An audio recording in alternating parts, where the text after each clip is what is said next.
the chances of you becoming a multi-millionaire or even billionaire in your life are practically zero.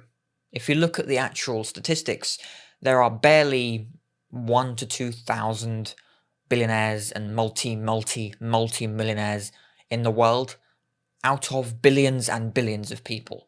So the actual odds in terms of the statistics are stacked against you. However, that's not to say that it's not possible. Because if someone's done it, then it clearly is possible. And as far as society tells us, it's apparently typically the case that people inherit their wealth, or that people, just find their way to wealth and to riches. And yes, that's the case for a small percentage of people, and certain industries have certain ways of bringing new people in. That's the most subtle way I think I could ever say that, but it's very true with different industries. So the reality is that the large majority of wealthy people, especially millionaires, multi-millionaires, even billionaires and decabillionaires, are self-made. They didn't inherit their money, or at least they didn't inherit the 99.999% of their money. And typically, having to exponentially grow your money can be the harder thing over time. For instance, there was a common joke around the time Trump was running that his father gave me a small loan of $1 million. Now, fair enough, you can do a lot with $1 million, and there's justification as to how you could. He was set up for life regardless. However, he has still become a multi-billionaire. Now, that's because of him becoming like a business magnate and a mogul in the real estate empire, and him obviously knowing how to leverage that money. Now, this is actually a really good lesson in how it's not just about the money you make. And this is actually a quote from Jim Rohn, which was something that his mentor taught him, so that he ended up teaching it to people that he taught over time, over his entire life. And one of the quotes I still love, to live by and remember from what Jim Rohn said, is that it's not about becoming a millionaire. It's about the person you have to become in order to become a millionaire. Because in order to become a millionaire, what did you have to do in order to make your first million? Because I think the greatest contrarian, the comparison between this is look at a lottery winner versus look at a wealthy person. Two people can end up with, let's say, $10 million. The lottery winner will most likely blow all of that money and maybe have some in savings if they're, smarter, older, wiser, have wisdom, whatever it might be. Whereas the wealthy person with 10 million will probably double, triple, or 5 or 10x or 1,000x their money over the rest of their life, and then give it to their kids and have generational wealth and all this stuff. There's two different mindsets going on right there. My hands are actually outside the frame right now. There's two different mindsets going on right there. And it's because of these two different mindsets that makes the quote from Jim Rohn so poignant, in my opinion, so important to realize, is because as I've entered the self-help space over the past few years, but properly in the past sort of 18 months or so, I've really noticed that it isn't just the money you make or the ability to make so much money in your life or have access to certain things. It is about the person you had to become and the version of yourself you had to work hard to become in order to reach a level or status in your life that you want to be. And just going back to that Jim Rohn quote, you have to become a different person, a different version of yourself in order to become a millionaire or a multi-millionaire or a billionaire. And it's really fascinating to look at this as like a study of just how the game of kind of wealth building and making money in life works, and career paths and business paths and personal development. Because in the self-help space, it's quite a common kind of, not saying or phrase, but just the kind of way the self-help industry and the entrepreneurship space online is advertised, in that naturally, because of our human psychology, we're chasing the next dopamine hit. And naturally, the self-help and entrepreneurship space kind of capitalizes on that in order to market to people and make potential customers for their businesses. And this is obviously seen if you follow self-help content or business content online. It's chasing the next dopamine hit of whatever is the next most profitable business, or in the online money space, it's, what is the most profitable business model, or in the marketing space, what's the most profitable niche? And it's always chasing the quickest cash. And this is ultimately why the self-help space, most likely, in terms of the principles of the self-help space, won't ever change, because it's ultimately just a byproduct of what human nature is like anyway. We're chasing the next dopamine hit. We're chasing our cravings. We want the quick hit. We want the impact of, we want to make $1 million. We want to have a successful business. We want this, we want that. We want the status symbols of whatever success means to us, or whatever we're sold as what success actually means. So I like going back to this Jim Rohn quote because it's kind of the opposite of self-help in a way. Or in my opinion, it's actually the true definition of kind of self-help and personal development. Because I'll be honest, I find most of the self-help industry quite cliche, a bit corny and naff at times, because again, it is natural, people in marketing, in sales, in business development, everything to do with the self-help and online business space is obviously to do with trying to attract more customers to your business or to your service, or whatever business you have, whether it's a personal brand or a business or whatever it might be. You're not always, your business needs customers or clients to run, so naturally you're going to do, the best practice you can make or think of to be able to attract customers to become lifetime customers for your business. And naturally, marketing is all about understanding human nature, human psychology, so that we can leverage the kind of cognitive biases of human nature to be able to market to potential customers and attract them as customers. So that's just ultimately what human nature is, and we're just, capitalizing on those biases of human nature to be able to be sold things. So what I love about the Jim Rohn quote is that taking the kind of the idea behind it, it really flips the self-help space on its head, and it allows you to look at, in my opinion, what the true meaning of personal development really is. Because everyone goes through the stages of, they're trying to figure out the next best business model, what's the quickest way to do this, what's the best way to do that. And I think a lot of people are getting out of the way of themselves to begin with, but they're getting over these first hurdles of, got to do it quickly, got to get over this, got to figure out what works. And I think that's inevitable, especially for that type of person, which most people are. We're just chasing the next dopamine hit of trying to figure out the answer. That's how we're sold things anyway, regardless of whether it's self-help, whether you love reality TV, whether you love the next Netflix show or a certain deodorant or fragrance brand, whatever it might be. We're sold things because of status, because of how we are perceived by others, and it's ultimately everything to do with marketing anyway. Because of the way we are perceived by others will influence whether we buy something or not, and how we actually view ourselves as well. Fragrances literally do that. The way we are sold a certain aftershave or fragrance is based on how we are perceived by others. So it's no wonder that all of these businesses around the world are going to have all their different marketing campaigns to try and influence us to buy certain things or to subscribe to certain things based on our deepest desires and our cravings for whatever we are craving in life, or whatever we believe we are craving in our life. Because often a lot of marketing campaigns are actually typically influencing you to want to buy something you don't actually need. And obviously that's another whole rabbit hole for itself about what different companies want to do to try and influence your decisions and everything like that.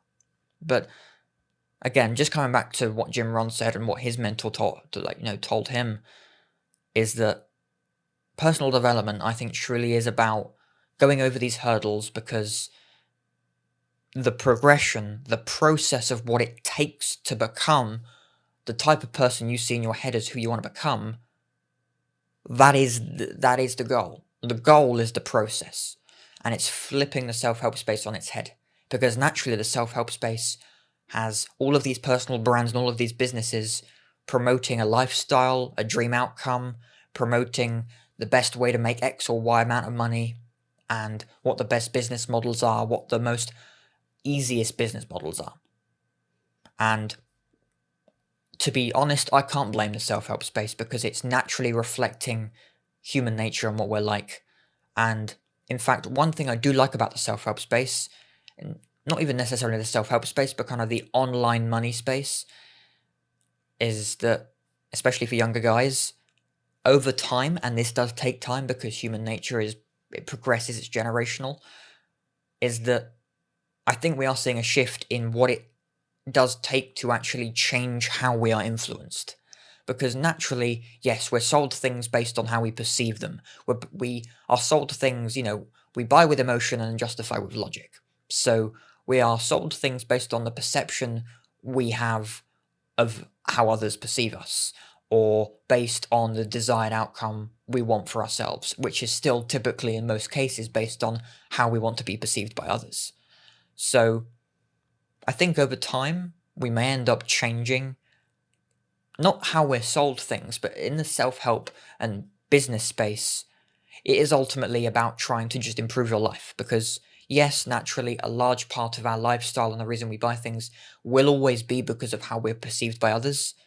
But I think the majority of the reason, and actually the majority of the outcome for a lot of these online money businesses, I think over time are actually changing the main outcome to not just be because we're buying stuff because we want to look high status or we want to look like Andrew Tate or Iman Gadzhi or Luke Belmar, but because we actually want to build a big business, we want to find something we're passionate about, find whatever gives us the most passion or whatever it might be, so that we can actually pursue that for the rest of our lives and enjoy that journey, which I then think is what most closely relates to what Jim Rohn's mentor taught him and what Jim Rohn taught to thousands and potentially hundreds of thousands and millions of other people, which is again that, the process is the goal and it's what it takes in order for you to achieve what you want to achieve.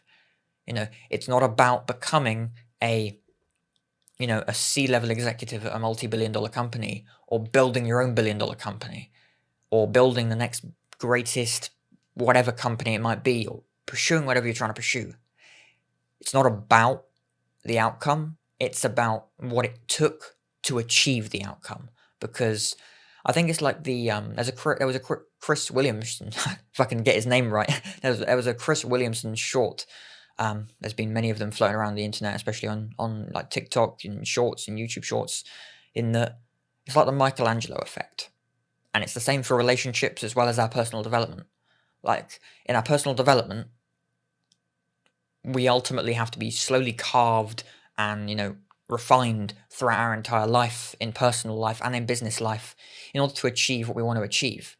And ultimately, it's why we shouldn't be too bound or defined by the ultimate goal, because we need to be defined by the process, because ultimately we're always trying to refine ourselves. We're always trying to, make as perfect of a version of ourselves as we possibly can. So we have to almost become, at peace with the fact that we will never be our most perfect version of ourselves, because that is always just a lifelong goal. It's just about working at your best, and it's about pursuing that path of trying to achieve what you want to achieve, but knowing that this process is the goal. This is it. Like what we're doing now and today, you watching this, is part of the progress you're making to achieve whatever you want to achieve. So generally, I think, I don't know if I missed any points there, but I think it's, the best thing you can really do when thinking about what you want to achieve, and especially this is a pretty self-help video. This isn't really this is meant for anybody, regardless of what passions you have, what hobbies you have, whether you're a fan of the self-help space, whether you have delved into the self-help space or online money space at all, or whether you're just a random person that saw this video. If you are interested in trying to improve yourself and improve your life, or you have these desired outcomes you want for your life, the first realization you need to have is that it's not about the outcome, it's about what it takes to become that version of yourself that has achieved the outcome. So I've made other videos as well about not trying to tie goals to like financial targets and things like that, and not trying to have like, I just want to get rich, I just want to make money, I just want to be successful, because they're not really clearly defined goals. But I'll maybe link it below as well so you can watch that video. But the main point of this entire video is literally about the idea that you need to not define your goals in life by the outcome of what you want to aim for, but it's about the process of achieving that than anything else. Because naturally, as humans, we are defined by outcomes. We are reward-based creatures, but we need to, as very smart species, as the human race, we are able to be aware of what we're doing in the moment, and we're able to understand the reasons and the whys behind what we're doing. And when we change our why to, yes, we might have an end goal, and it's great to have an end goal and a target, and I've talked about that in previous videos, I might link it below as well, but we need the understanding that the end goal is pointless if we're not going through the process that is now. So ultimately, we're defined by how we got to our goal, not the goal itself. And I think that's the best probably way to end this, actually, is, yeah, we are very much defined by how we got somewhere than the actual end goal itself. Because you can get to a goal unlimited different ways, but it's how you got to the goal that's most important. Now, two people can become a millionaire. One person can win the lottery, one person can win a, I don't know, steal it, or if they're an immoral person, or one person, it could be part of a crypto pump, or another person works hard for 10 years to build a business that's worth $1 million. So there's unlimited ways to hit a goal and reach a goal, but all of them make different people. All of those paths created different versions of different people. The person that stole $1 million is still an immoral person. The reason they chose to steal that money to make $1 million makes them an even more immoral person, because they acted on the immoral thoughts to do that. The person that won lottery and made $1 million, they just presume that they're extremely lucky, and they did this and they did that, and then they want to spend it or save it, whatever it might be. They've not necessarily forged a certain path to achieve that. Yes, there's obviously been luck and opportunity and kind of maybe good thoughts involved, whatever it might be. And then you have the person that built a business to achieve $1 million. And certainly from the perspective of the self-help and business space online, the person that built a business for 10 years to achieve $1 million is the person that had a more longer path in this case, but the Michelangelo effect in full force, technically. That they were carved and refined, and they went through the trials and errors to actually achieve that $1 million. So in the cases of all of this, it's just what it takes for you to achieve the goal, not the goal itself, and the process you went to, and the process you went through to achieve what you achieved, not the actual goal itself. So you just be aware of that, and I'll try and end it before it's been 20 minutes. But yeah, thanks for watching, and I'll see you in the next video.